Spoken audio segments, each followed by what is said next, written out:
Good morning students. आजकल हम discuss कर रहे हैं एरोमेटिक हेट्रोसाइकिल्स की एरोमेटिसिटी को डिसाइड करने के लिए अलग अलग क्राइटेरिया।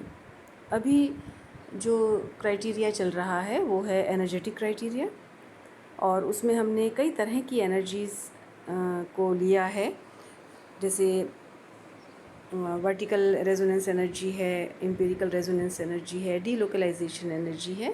इसी क्रम में आज हम करेंगे देवार रेजोनेंस एनर्जी।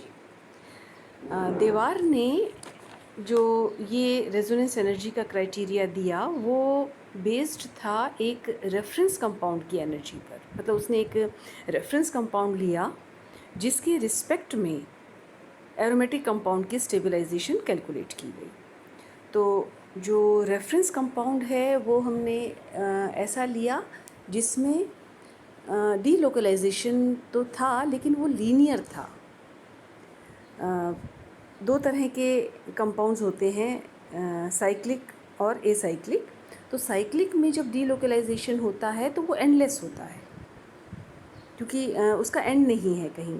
लेकिन वही डीलोकलाइजेशन अगर लीनियर मॉलिक्यूल में होता है तो वहाँ एक एंड पर, एक एंड से वो स्टार्ट होता है, दूसरे एंड पर जाकर वो ख़त्म हो जाता है। तो इसलिए हमेशा साइक्लिक स्ट्रक्चर्स जो हैं वो ज़्यादा स्टेबिलिटी शो करते हैं due to total delocalization as compared to conjugated non cyclic polyene energy structure. तो देवार ने जो रेफरेंस कंपाउंड लिया वो ऐसा कंपाउंड था जिसमें कॉन्जुगेशन था लेकिन वो साइक्लिक नहीं था। अब उसके रिस्पेक्ट में अगर साइक्लिक स्ट्रक्चर है तो उसमें कितनी उसके पास एक्स्ट्रा स्टेबलाइजेशन एनर्जी है उसको कैलकुलेट करके उसके बेसिस पर देवार ने हेट्रोसाइक्लिक कंपाउंड्स को क्लासिफाई किया एज एरोमेटिक, नॉन एरोमेटिक और एंटी एरोमेटिक के लिए। तो यहाँ हम दो कंपाउंड्स की एनर्जी लेंगे, एक रेफरेंस कंपाउंड की और दूसरा जो कंपाउंड, जो स्ट्रक्चर हम कंसिडर कर रहे हैं उसकी एनर्जी। यहाँ पर आप देख सकते हैं कि DRE लिखा है, यानी देवार रेजोनेंस एनर्जी, और इसको दिया हुआ है equal to E minus E0 के।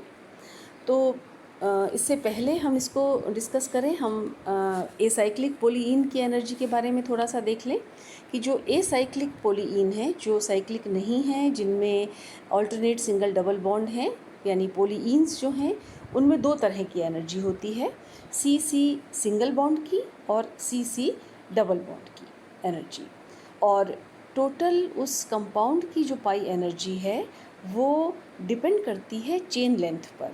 इनफैक्ट वो डायरेक्टली प्रोपोर्शनल होती है चेन लेंथ की। तो जैसे जैसे एक एक बॉन्ड, सिंगल बॉन्ड या डबल बॉन्ड जुड़ता है कंपाउंड में, वैसे वैसे वो अपना कुछ कंट्रीब्यूशन देता है एनर्जी में। तो कॉन्जुगेटेड लीनियर पोलीन की हम बात कर रहे हैं, तो वहाँ पर जैसे जैसे बॉन्ड्स जुड़ेंगे वैसे वैसे उसकी जो एनर्जी है वो इफ़ेक्टिव एनर्जी वो बढ़ेगी। तो इस तरह से हम कह सकते हैं कि किसी भी एसाइक्लिक पोलीन की जो एनर्जी है वो इंडिविजुअल बॉन्ड एनर्जी की का एडिटिव फंक्शन है।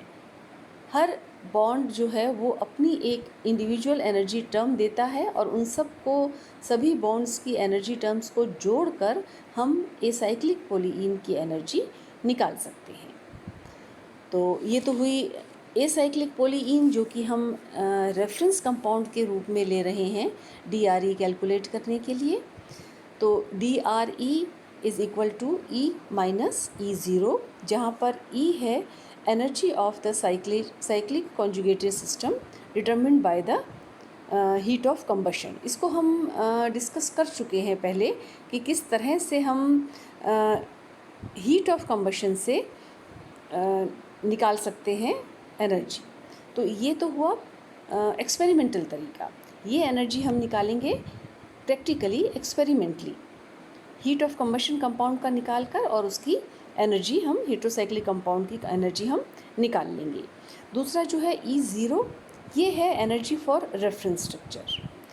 तो कॉरस्पॉन्डिंग पोलीन, एसाइक्लिक पोलीन की बॉन्ड एनर्जी कितनी होगी, वो है E0। ये है थियोरेटिकल एनर्जी, जहाँ पर हम पोलीन के हर बॉन्ड की एनर्जी को जोड़कर कंपाउंड की पोलीन की एनर्जी निकाल रहे हैं। ये है, हमने ये कैलकुलेट की है, ये थियोरेटिकल है E0।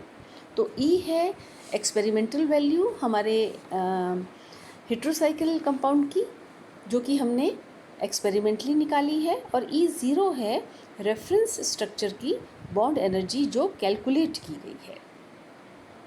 इन दोनों का जो डिफरेंस है वो है DRE, क्योंकि अब ये जो डिफरेंस है ये बता रहा है कि कितनी स्टेबलाइजेशन एनर्जी जो है वो कंपाउंड ने गेन की है बिकॉज ऑफ कंप्लीट डीलोकलाइजेशन।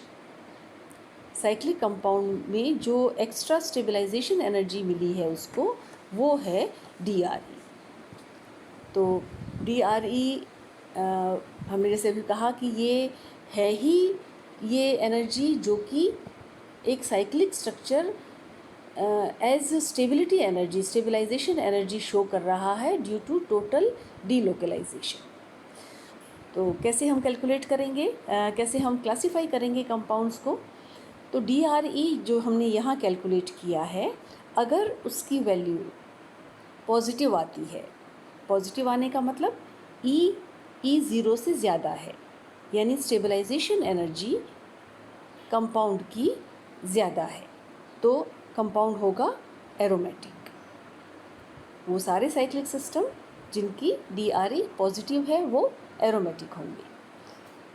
अगर DRE की वैल्यू लगभग ज़ीरो है, यानी 1-2 किलो कैलोरीज़ के आसपास या ज़ीरो, तो लगभग E और E0 बराबर हैं, इस केस में वो साइक्लिक सिस्टम कहलाएगा नॉन एरोमेटिक। और अगर ये नेगेटिव है, यानी रेफरेंस स्ट्रक्चर की एनर्जी साइक्लिक कॉन्जुगेटेड सिस्टम से ज़्यादा है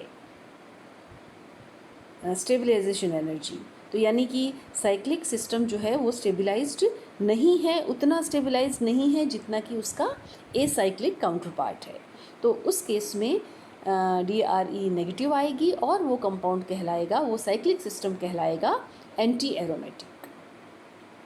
तो इस तरह से देवार ने DRE की वैल्यू के ऊपर आधारित कंपाउंड्स को 3 क्लासेस में क्लासिफाई किया, एरोमेटिक, नॉन एरोमेटिक और anti aromatic. Positive DRE aromatic, approximately 0 DRE non aromatic, negative DRE anti aromatic. तो ये बेस्ड है कि इस बात पर कि जब टोटल डीलोकलाइजेशन होता है तो कितनी stabilization energy heterocyclic compound gain कर रहा है। जितनी ज़्यादा स्टेबलाइजेशन एनर्जी होगी उतना ही कंपाउंड ज़्यादा एरोमेटिक होगा। तो ये DRE वैल्यूज़ जो हैं ये हम टेबल में देख सकते हैं। 6 मेंबर्ड हेट्रोसाइकिल्स के लिए ये टेबल दी हुई है। यहाँ पर बेंजीन को कंपेयर किया है दूसरे कंपाउंड से। इसी तरह से 5 मेंबर्ड हेट्रोसाइकिल्स के लिए ये टेबल है DRE की, जहाँ पर अलग अलग 5 मेंबर्ड हेट्रोसाइकिल्स की DRE बताई गई है। इसी तरह से नेक्स्ट स्लाइड में आप देखेंगे कि यहाँ पर रेजोनेंस एनर्जी पर पाई इलेक्ट्रॉन दी है। ये टेबल क्यों दी गई है? क्योंकि जो अगर हम कंपेयर करना चाहें डिफरेंट हेट्रोसाइकिल्स की एरोमेटिसिटी को, तो हमको अकाउंट में ये बात भी लेनी होगी कि total number of pi electrons कितने हैं, क्योंकि जितने ज़्यादा पाई इलेक्ट्रॉन्स होंगे उतनी ज़्यादा पाई एनर्जी होगी। तो हम कैसे कंपेयर करेंगे? हम कंपैरिजन उस बेसिस पर कर सकते हैं कि जब टोटल पाई एनर्जी को हम नंबर ऑफ पाई इलेक्ट्रॉन से डिवाइड कर दें, ताकि हमें एनर्जी कंट्रीब्यूशन पर पाई इलेक्ट्रॉन पता चले। तो ये कैलकुलेट करके जब हम कंपेयर करते हैं तो ये टेबल हमको जो मिली है, इसमें आप देखिए कि इसमें पिरिडीन की जो रेजोनेंस एनर्जी है पर पाई इलेक्ट्रॉन, वो आप देख रहे हैं कि 0.058 है। ये वैल्यू कंपेरेटिव अगर उसको हम कंपेयर करें बेंजीन से तो कम है। तो जैसे हमने पहले भी कहा है कि जैसे ही हम बेंजीन में एक हेटेरो एटम इंट्रोड्यूस करते हैं, वो एटम जो कि यहाँ नाइट्रोजन है वो पाई इलेक्ट्रॉन्स को पार्शियली लोकलाइज कर देता है। इसके कारण उसकी स्टेबलाइजेशन एनर्जी थोड़ी कम हो जाती है। पिरिडीन के ही नीचे आप देखें कि पिरिमिडीन है। पिरिमिडीन वो कंपाउंड जिसमें बेंजीन के 2 कार्बन रिप्लेस किए गए हैं नाइट्रोजन से। तो पिरिडीन के कंपैरिजन में इसमें एक नाइट्रोजन और ज़्यादा है और रिज़ल्ट ये हुआ कि इसकी एरोमेटिसिटी और कम हो गई है। यहाँ जो रेजोनेंस एनर्जी पर पाई इलेक्ट्रॉन है वो 0.049 हो गई है। तो ये भी ऑब्वियस है कि जैसे जैसे नंबर ऑफ हेटेरो एटम बढ़ेंगे वैसे वैसे पाई इलेक्ट्रॉन्स का लोकलाइजेशन बढ़ेगा और उनकी एरोमेटिसिटी कम होगी। तो एक तो फैक्टर ये हुआ कि जितने ज़्यादा नंबर ऑफ हेटेरो एटम्स उतने ही कम एरोमेटिसिटी। दूसरा, आप इसको पिरिडीन की RePe को कंपेयर करें नीचे क्विनोलिन से। क्विनोलिन की जो ये वैल्यू है वो है 0.052, again less aromatic as compared to pyridine. तो क्विनोलिन कौन सा कंपाउंड है जिसमें पिरिडीन को एक बेंजीन रिंग के साथ फ्यूज़ किया गया है। तो जब एक हेटेरोसाइक्लिक रिंग को बेंजो फ्यूज़ कर दिया जाता है, बेंजीन के साथ फ्यूज़ कर दिया जाता है, तो उसकी एरोमेटिसिटी और कम हो जाती है। तो ये 2 फैक्टर्स, एक तो with increasing number of ring nitrogen atoms aromaticity घटती है।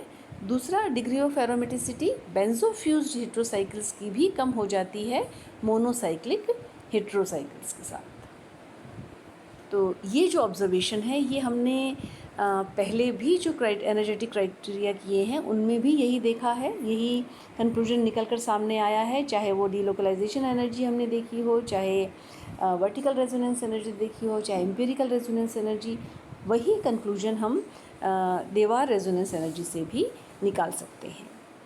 तो अभी तक जो हमने डिस्कस किया है वो है एनर्जेटिक क्राइटेरिया हेटेरोसाइकिल्स की एरोमेटिसिटी का। नेक्स्ट लेक्चर में हम करेंगे मैग्नेटिक क्राइटेरिया एरोमेटिसिटी का।